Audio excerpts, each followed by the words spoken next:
Hello, everyone, and welcome to episode 90 of the All in Football Fantasy Premier League Show podcast. I'm your host, the self proclaimed FPL guru, Alex Rex.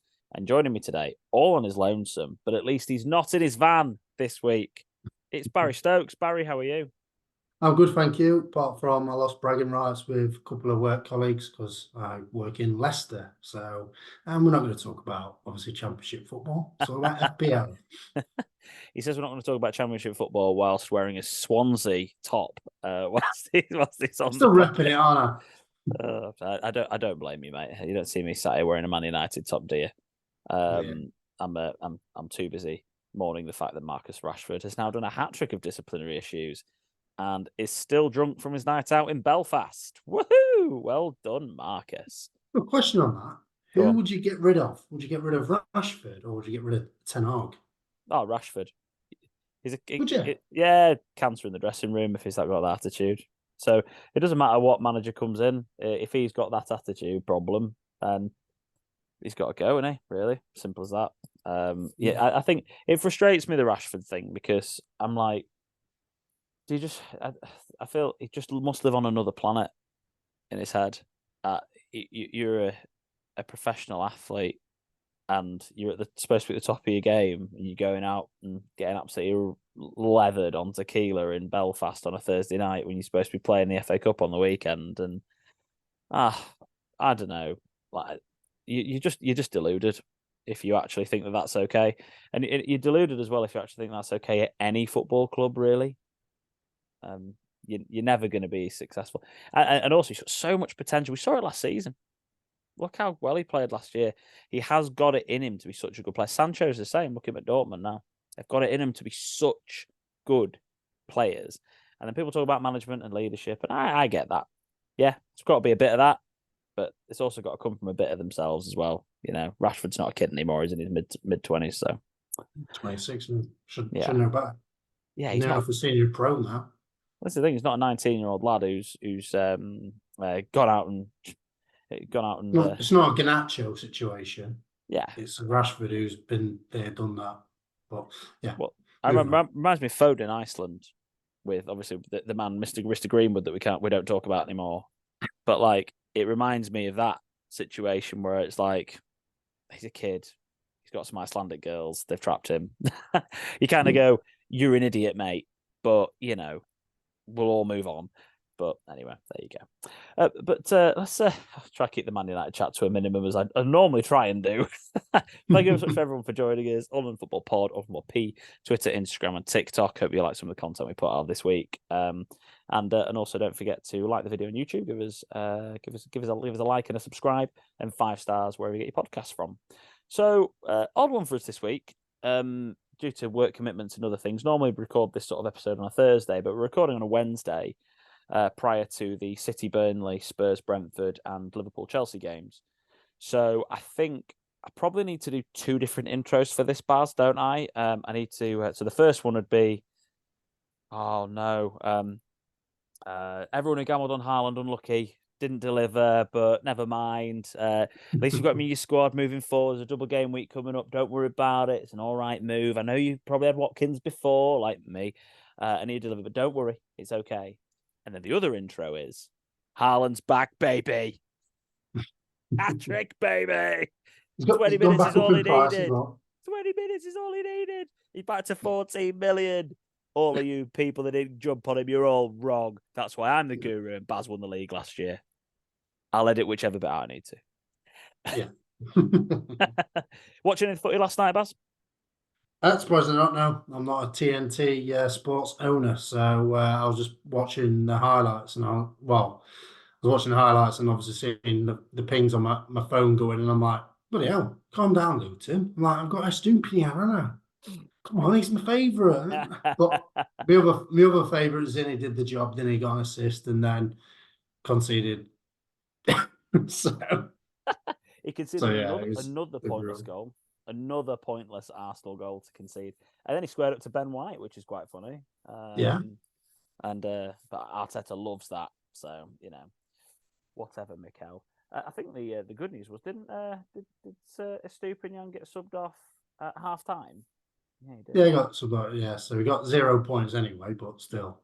Ah, that saved you a point. That, Yeah, so but then didn't save you a point because he'd have got it back for 60 minutes anyway. yeah, I'd rather him not play, and then I'd have got Bramthwaite coming on and got me 5 points. Something, but There's a few people who had Tarkovsky and then a couple of other Luton players on the benches. Shout out to Scott, who's not here, who might jump on in a bit. I don't know, but he's also got work commitments. The poor lad. But he had Robinson at the back and Bell. Was it Bell that he had for Luton? yeah, Bell. Yeah. Surprised he didn't get booked. He had about four fouls. He didn't get booked. Robinson, Bell, and Zinchenko. So unfortunately, lost that clean sheet last minute. Do you know what though? If I'd had to put a bet on that, the three teams out of the 10 that played yesterday that would have kept clean sheets were Fulham, Everton, and Luton, I think I'd have lost a lot of money because I would not have bet on those three. Don't get me wrong, Fulham, Everton, maybe, yeah. Luton to beat Brighton 4-0. We said this on text yesterday, didn't we, Baz? They've got it in them, haven't they, Brighton? Yeah, Let's have this they up. just self-destruct button. Boom, let's press it, Yeah. and just they'll probably win the next game. They have to win the next game because it's a derby, innit? They got Palace, so Oh, the and it's at home. M23 derby, mate, the biggest derby in the UK. What a rubbish derby name. As long as there's not any trouble like there was at the Black Country Derby, because that's obviously a disgrace. It's such a shame to see that happen at a football match at the FA Cup at the weekend. The before we have a quick chat about the Jurgen Klopp news, because I think that's got to be talked about. The FA Cup matches have been a touch frustrating, really, because we haven't had as much clarity as we'd want because of a couple of draws. So let me just cover off where we're up to at this very moment in time. So Manchester City obviously got through, which knocked Spurs out, which means Spurs Fulham, because Fulham also got knocked out by Newcastle, didn't they? Was it Newcastle they played? Anyway, whatever. Yeah. It means that Spurs and Fulham is happening in game week 29. Burnley and Brentford is happening, and also Chelsea against Arsenal is still a debate with where's the Villa game? Villa are potentially playing West Ham. So Villa and Chelsea is a replay, which is again a little bit annoying because it'd be nice to plan. There's a chance you see that Chelsea will end up blanking in 26 and in 29, which means then with a City away in 25, Brentford away in 27, and Newcastle at home in 28, we do have a Palmer decision, really, because those midfield spots are so vital. And with only 3 matches within 5 game weeks, and they're all tough, it's going to have to be debated whether he's one of those players that makes way. A lot of us have a lot of value in him and everything else, but the midfield spaces seem so valuable this season in terms of returns that we're probably going to have to make a decision. We might have to make a decision even if they get through, if they get knocked out and they play Arsenal, because 29 is Arsenal away.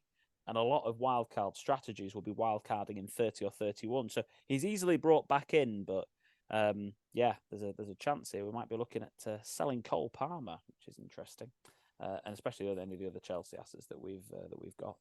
But yeah, that's how it lies. That's the only other bits of information we know. We don't know if there's a double in 25 yet for Liverpool Luton.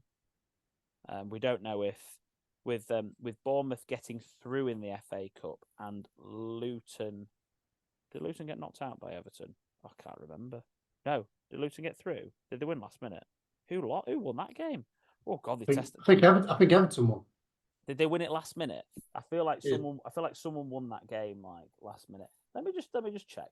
But I think basically the point is with Bournemouth getting through is that there's a likelihood now that because Bournemouth unfortunately beat who did they beat? Bars anyway, Bournemouth. No, not talk about that. It was, Wait, if it was a boxing match, it would have been stopped, mate, in the first 15 minutes. That's how bad it was. Yeah, Luton won last minute 2-1. That was it. So Luton won. So with Luton, it was Woodrow in 96 minutes. So with Luton and Bournemouth going through, it means that the Premier League are a lot more likely to get Bournemouth and Luton to fit into game week 27 or 28 because the only 3 midweeks after, like clean 3 midweeks, are 34 and 37, and they'll be reserved for if Bournemouth and Luton get further in the cup. So I think there's a chance that they'll double in 27 or 28. So once again, keep an eye out for that, because a lot of us are Solanke owners. So if you're a Solanke owner, you've got West Ham away, Forest at home, Fulham away, then Newcastle away, followed by City at home. Then maybe a double game week of Burnley away, Luton at home, or a very attractive double game week of Sheffield United and Luton at home. So if it's game week 28, Solanke is a strong captaincy option, especially with City going away to Liverpool. So it's just something. Triple captain, bit like a Dennis situation. It means Solanke's at least in better form than Dennis is. It's better than doing it on Calvert-Lewin. It's not a stupid suggestion. Like, if we get that confirmed before the game week 25 deadline, and it looks like Salah's not back, and Haaland's got Chelsea at home, Brentford at home, it would be a flip. Are we going Haaland, Chelsea at home, Brentford at home, or Solanke, Sheffield United at home, and Luton at home? Oh, those two fixtures are probably the best two fixtures you could possibly have on the calendar, unless it was Burnley at home. Like, one for my old fixture ticker. So I mean, it's basically as sexy as it gets, guys. So interesting. So that would obviously sway people to get rid of potential Watkins if they've got Watkins and Solanke, for example. Then you'd be getting rid of Watkins. Hence why you did it, but then Watkins obviously scored. Kicked me straight in the balls by him scoring yesterday, but at least the second one was ruled offside. But that's why I sold Watkins instead of Solanke, because I think Solanke's run is better than Watkins' run, because he's got Man United and Spurs, and then probably a blank in 29, depending on the Chelsea result. But I feel like Bournemouth's fixtures are better, and they could have a double game week in there. So I just feel like Solanke was probably the better hold. And Bournemouth are one of the most informed teams in the league at the moment still. Yeah. So I was quite shocked they got rid of David Brooks. He's gone on loan on Southampton, eh? Yeah, he just needs more minutes. They've done it since his cancer treatment. He's come back and he's been a bit part player. I mean, but I do like Brooks as a player. So he played really well against Swansea as well. Everything came through him. He just destroyed us. I think I could have stuck my dad on against Swansea. And well, yeah, true. There is that. Yeah, any man and his dog would have done well. No, they did look very good, Bournemouth, in that game. I can't lie. And it's nice to see Areola's philosophy really coming through now, and them doing a lot better. Because I was really worried for his job, wasn't I? About 10 games in, I think Rowe was.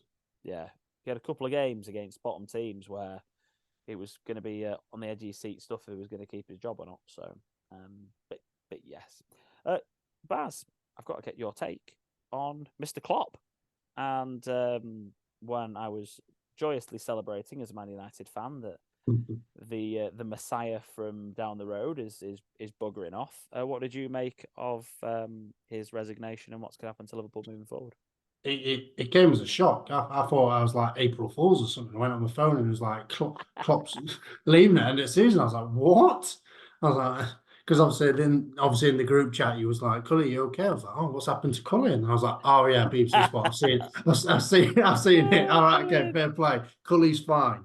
Everyone, Cully's fine. So all right. So to be honest, I'm shocked. I'm not even a Liverpool fan, but my dad's obviously a Liverpool fan, and obviously he raves about Klopp, and obviously the change of what he's done to Liverpool from. And if Pep wasn't there, they would have won more titles, because there was a massive debate on TalkSport. Is he a 10 out of 10?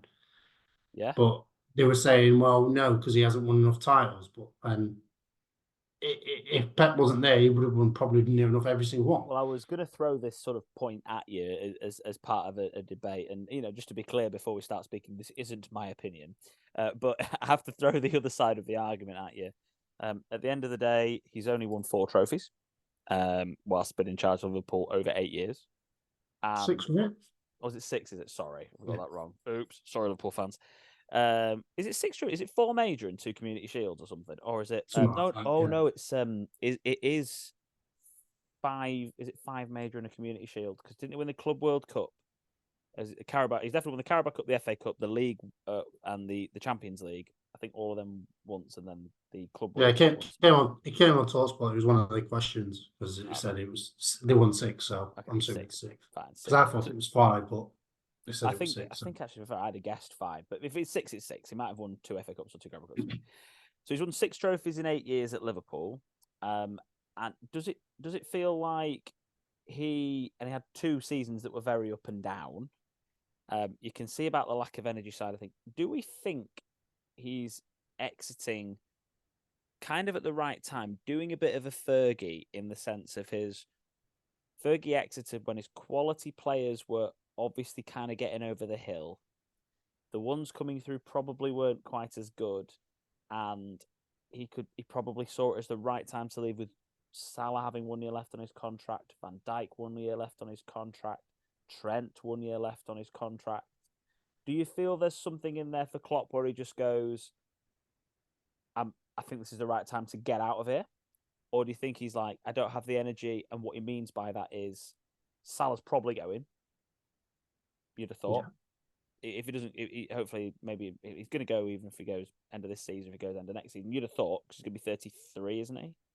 Mm-hmm. Verge gave a very dodgy answer.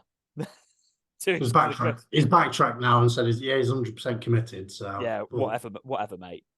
You backtracked on your answer because you're not sure yet, because you want to see who comes in and what you think of them. And probably the same with Trent. Do you think there's a bit of that in it? Sorry, very long-winded question, but where do you think it is? Yes and no. I think he's put in good stead because he's played the youngsters and give them a go. I know that's due to probably injuries, and obviously he always plays the youngsters in like Carabao Cup and things like that. So, and they look really good. Like Bradley looks good. Beck's obviously gone out on loan now. I think he's gone to Dundee. He looked good as well. And then obviously McConley as well got an assist against Norwich. Great ball in. Obviously had all the time in the world to put the ball in, but obviously he picked his man out and scored. It's just the front line. I think that's the potential issue in that. When Salah goes, yes, you've got Jota, then you've got Nunez and Diaz, and my thoughts on Gakpo are still the same. I know your opinion on Gakpo. Yeah. So it's like, well, are you going to potentially replace that? Who's going to potentially come in and do that job? Does he need to? So he's got quite a lot of things to do on the forward line on that front. When if potentially, I think Salah will go like you said. Saudi will probably come crawling and he'll go there. I think midfield. I think the midfield's fine, to be honest. Szoboszlai looks a player. McAllister's obviously come in. We've got Harvey Elliott as well that I actually rate really highly as well. So yeah, so I think the midfield has got a lot of energy how they want to play, but it depends on who the new manager is going to come in. Saying Xabi Alonso maybe, but he's obviously kind of said no. Look, I'm happy where I am. Mm-hmm. De Zerbi's been thrown out, but obviously Liverpool fans seeing that last night, they probably will go, no, we don't want him. So it's difficult who's going to potentially come in and carry on from what Klopp's done, because obviously it's so well in my eyes. Can I just say from that, in terms of I think the replacement is obviously the hardest thing. Take it from a United fan we're still trying to find probably the right replacement for Fergie. 13 years, 12 years, 10 years. Well, it's 11 years, isn't it? 11 years on, sorry. I think De Zerbi's one of the most overrated managers in the Premier League. I think he's one of the most overrated managers I've ever come across. And I know that probably sounds a little extreme, but everyone keeps talking about him as the City replacement, the Barca replacement, the Liverpool replacement.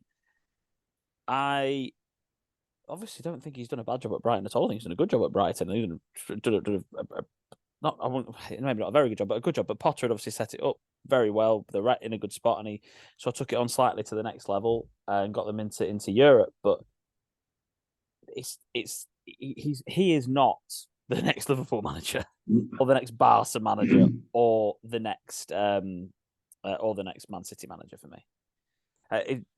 Anyway, that's my opinion on De Zerbi. Yeah, I think I agree on that one, because Brighton's a well-run club. Obviously, they pick these gems from like South America. It's like me playing on Football Manager. Like, just pick these wonder kids from South America for like a couple of million, and then sell them on for like 50 or 100 and something odd million that Casado went for. So I think like I say, he's been lucky and inherited a good squad, and he has took them to the next level. But I don't think he should be in that bracket of the thing for me, managing an elite, because it might be a pot situation where he comes in a bit too early and then gets found out.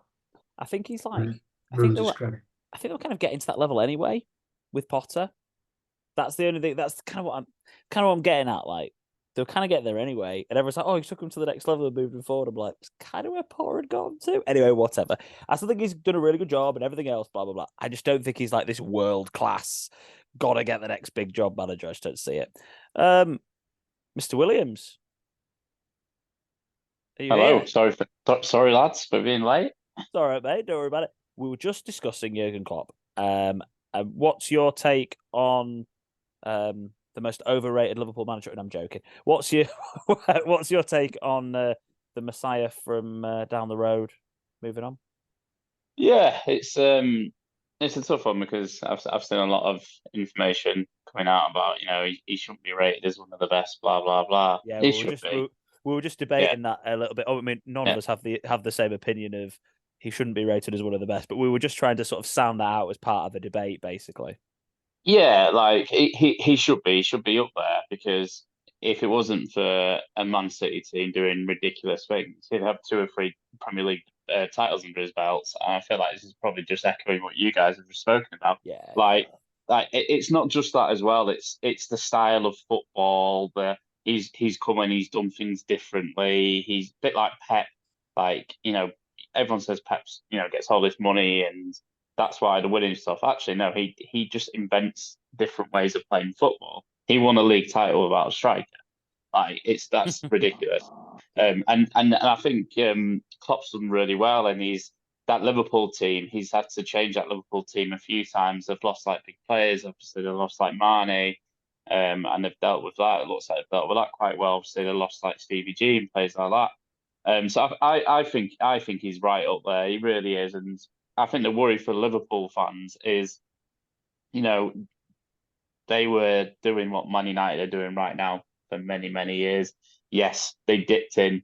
They won a poor man's treble under Houllier, and they've won a few cups here and there, but they didn't have that league title. They've got Klopp. They think, you know what, we're good now for the next 5, 6, 7, 8 years, and it could just happen. What happened to Man United with Fergie now, and what happened to Liverpool prior, they could just go off the boil. So it's really important to get the right man because I don't want to do what Man United did and just chop and change for a long, long time. But yeah, I agree. I jumped in there with the De Zerbi. I think De Zerbi is a great manager, but it's quite tough in it because if we're sat here a few weeks ago when they're beating teams, but yeah, he's brilliant. They've just lost, been battered by Luton Town. So it's a tricky one. It's they've got a few months though to get the right man in. Obviously, it looks like Alonso. I feel like they need to get. I was speaking to a Liverpool fan today at work. They feel like they need a player with a connection to the club, and Alonso fits that bill right now. Well, it can maybe do for Liverpool what Ollie did for Man U, eh? I mean, I think Ollie did well for Man United. So Oh, Ollie did really well, but he didn't win any he didn't win any trophies, did he? He got us to second in the league, semi-finals of everything, but didn't. But he did bring a bit of. I loved Ollie. He just brought a good feeling back to the club. The other thing about Klopp, isn't it? At the end of the day, let's not forget that he was one game and a point off a quadruple. yeah, How ridiculous is that? That's never been done and might never be done. Like it's just that's how crazy that was. And Liverpool fans will say it was a VAR decision, a handball from Rodri against Everton of winning another tie. It's just very very close, isn't it? But yes, but there you go. What are we going to do next, Baz? Let's have a look at the fixtures. Let's do that. Let's have a look at the fixtures moving forward for the rest of this game week and then into the week after. Oh, that's what I wanted to do. I'm glad you're here, Scott, by the way. Just because, I like speaking to you. But also because you watched Villa Newcastle last night, didn't you? I watched vast majority of it, yeah. Yes. And I watched barely any of it by the last 10, 15 minutes. And Baz watched no football because he's too tight to pay for TNT. So what did you I didn't say I paid for it. Cheers, parents, for logging. what great people. Shout out to Judith and Stuart for that one. Talk to us about the game, because a bit of a shock result, really. 3-1 at Villa Park. Yeah, it was, the commentator did say into the game, if you after the opening fixture where Newcastle battered them 5-1, if you'd said that Villa were 18 points clear of them, you'd be shocked. But Newcastle were brilliant. They look like a team from last season. They just completely dominated the majority of that game. Villa had a spell where they got the goal back. I'll be honest, for Villa, Leon Bailey coming on was their catalyst. Everything was going through him when he came on. He got that energy, and don't get me wrong, if that really tight VAR that tight offside goes the other way, I can see Villa getting a draw in that game because the momentum just was swinging that way. But Newcastle were fantastic. They pressed from the front. Some of the interchangeable play was really good. And this is with their striker going off injured as well. Let's not forget. So they brought Almiron on. They had to change the shape. But no, they were brilliant. The goals they took were really impressive. For Fabian Schär's second, it's an unbelievable hit from Gordon. He's very unlucky not to score himself there. So yeah, super impressed by Newcastle. Massive win for Eddie Howe. Because I think there's always discussions around that. And it just kind of lifts their season a little bit. So yeah, it's a tough one to take for Villa. First loss at home in like over a year, I think, or coming up to a year. I think February last year. Yeah, it's a lot of games. 18 games. 18 was it? Yeah, I mean it's an unbelievable run. But they showed signs still in that game that they can be dangerous.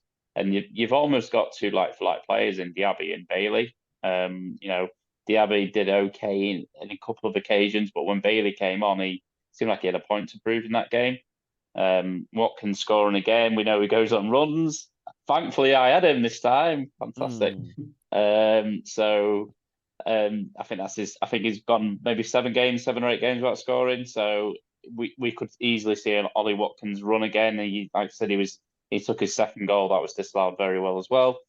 But yeah, definitely the shock. Well, maybe the second shock result of the the second shock result. Day.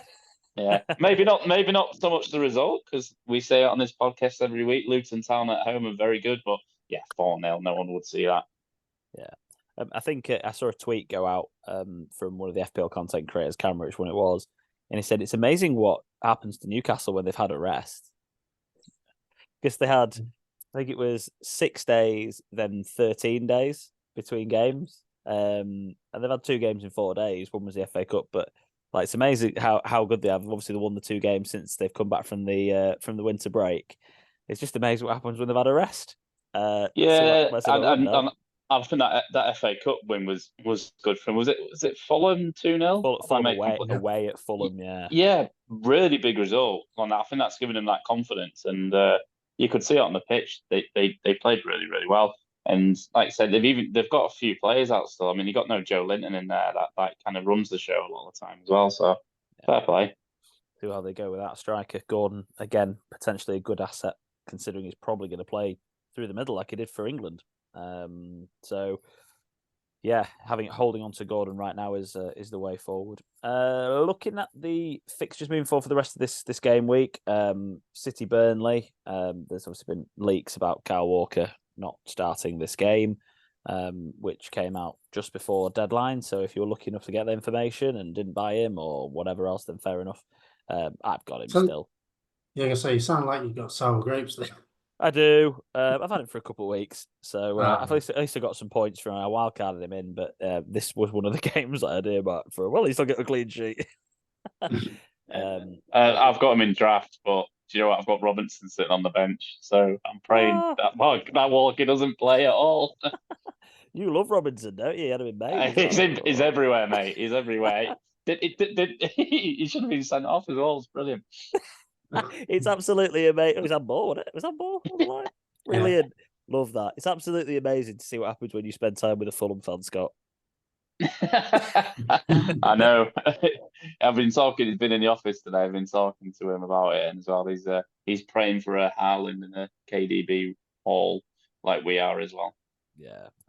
Spurs Brentford as well. Well, it looks like Haaland's probably going to be benched, but who knows? All we need is 20 minutes. Again, look, bug up with KDB. Liverpool Chelsea should be a good fun game. That one. I think. Should it? And the last 5 games been 0-0. Have I made that up? No. I Did think you the not last get 8 my have been like sarcasm? draws. Huh? Did you not get my sarcasm? Ah.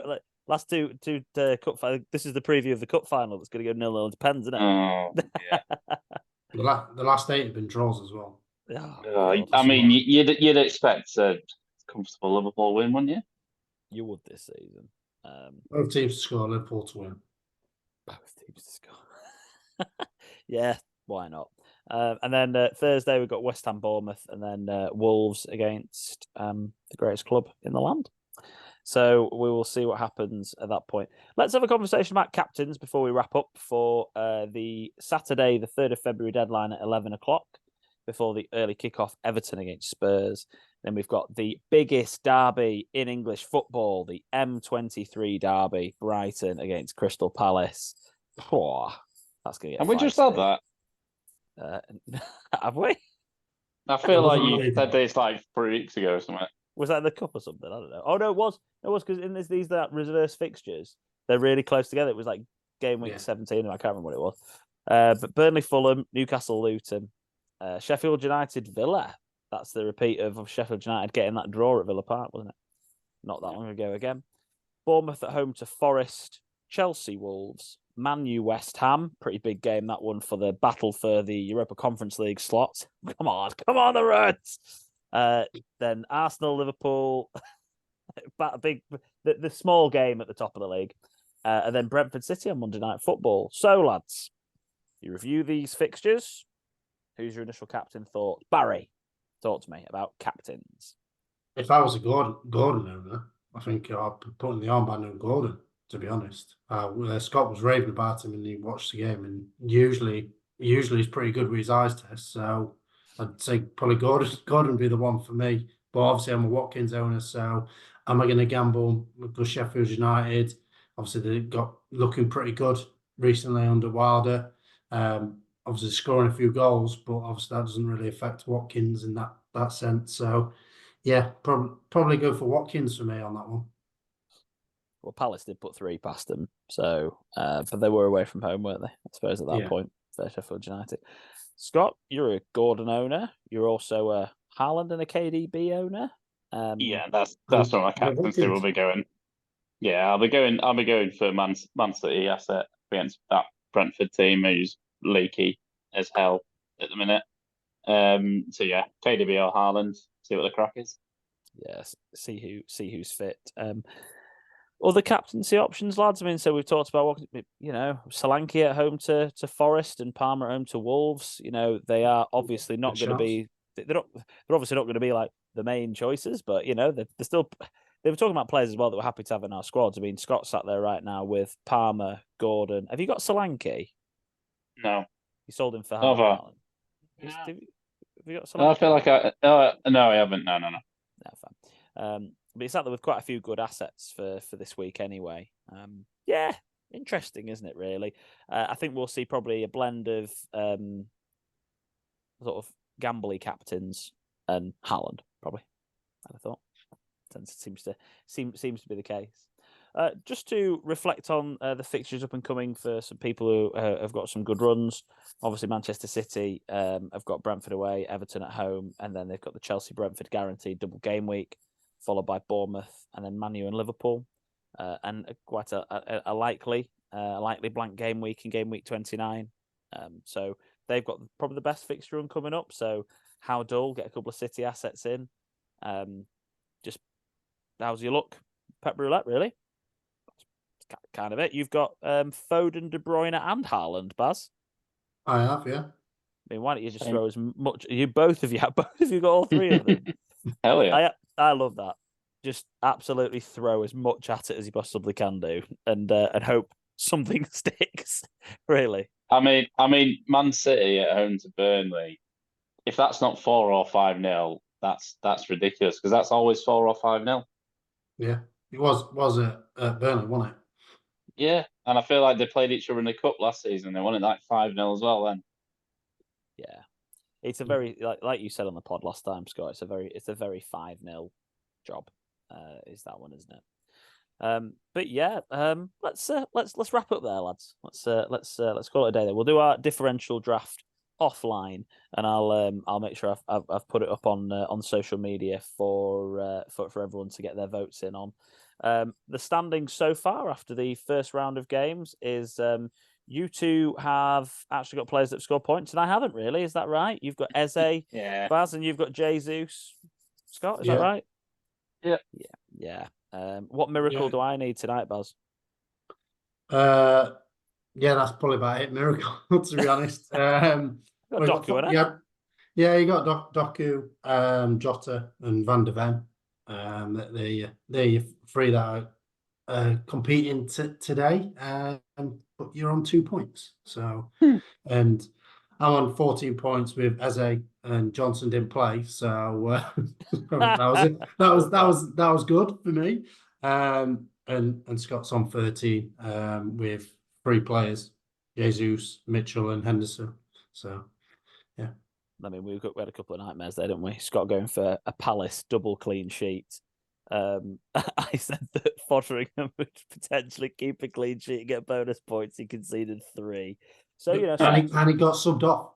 And he got subbed. Yeah. League One Wes. There you go. He didn't exactly cover himself in glory. But anyway, thanks ever so much for joining us, everyone. Don't forget to follow us on social media platforms of my pod, the P, Twitter, Instagram, and TikTok. Don't forget to give us 5 stars where you get your podcast from, and to like the YouTube video and subscribe to our channel. Thanks a lot, and bye for now.